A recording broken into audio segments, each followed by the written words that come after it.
পূজা করা হয়েছে গত 54 বছর ধরে, কিন্তু মাওলানা ভাসানীরা না থাকলে শেখ মুজিব কখনো তৈরি হতে পারত না। যেই 69-এর গণ অভ্যুত্থানের মধ্যে দিয়ে আওয়ামী লীগ নেতৃত্ব নিয়েছে, সেই 69-এর গণ অভ্যুত্থানের অন্যতম কারিগর ছিলেন, নেপথ্যের পুরুষ ছিলেন মাওলানা ভাসানী। মাওলানা ভাসানী কৃষকদের জন্য লড়াই করেছিলেন, শ্রমিকদের জন্য লড়াই করেছিলেন, গণমানুষের লড়াই করেছিলেন।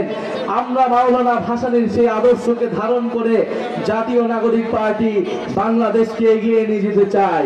ভাসানী শুধু বাংলাদেশ নয়, পুরো উপমহাদেশের একজন অনন্য রাজনৈতিক পুরুষ ছিলেন। ভাসানীর রাজনীতি শুরু হয়েছিল সেই আসামে। সেই বাঙালি মুসলমান কৃষকদের ভূমির অধিকারের জন্য, জমির অধিকারের জন্য, কৃষকদের জন্য তিনি লড়াই করেছিলেন। যেই লড়াই এখন পর্যন্ত আসামের বাঙালি মুসলমান এবং হিন্দুদেরকে লড়তে হয়, তার পরিচয়ের জন্য তাদেরকে লড়াই করতে হয়, কারণ আসামে তাদেরকে দ্বিতীয় শ্রেণীর নাগরিক হিসেবে পরিচিত করে দেওয়া হয়েছে।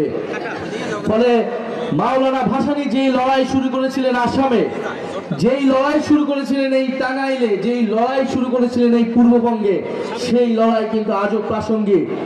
মাওলানা ভাসানী প্রথম ব্যক্তি যিনি পাকিস্তানি শাসক গোষ্ঠীদের বিদায় ঘোষণা করেছিলেন কাকমারি সম্মেলনের মাধ্যমে।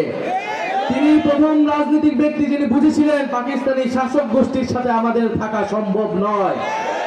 তিনি মাওলানা ভাসানী হচ্ছেন এমন রাজনৈতিক পুরুষ যিনি স্বাধীনতার পরে বলেছিলেন, আমরা পিণ্ডির জিঞ্জির ভেঙেছি দিল্লির দাসত্ব করার জন্য নয়, দিল্লির গোলামি করার জন্য নয়।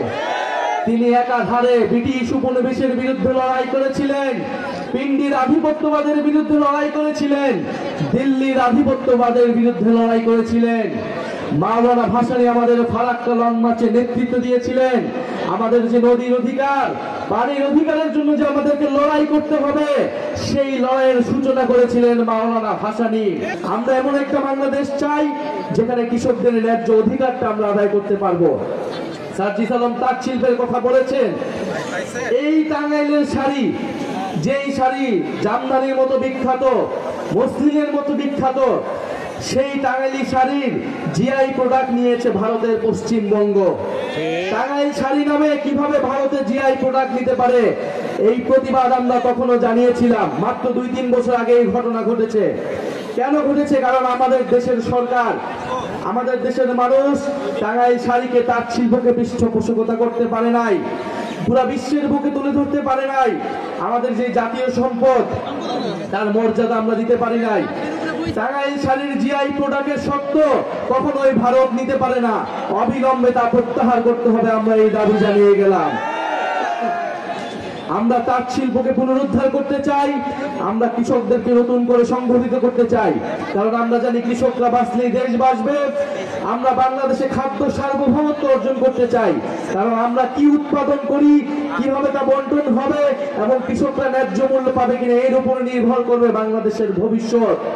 আপনারা দেখেছেন কয়েকদিন ধরেই রংপুরের গঙ্গাছড়া একটি উপজেলায় আমাদের হিন্দু জনগোষ্ঠীদের বাসভবনে, বাড়িঘরে হামলা চালানো হয়েছে, লুটপাট চালানো হয়েছে।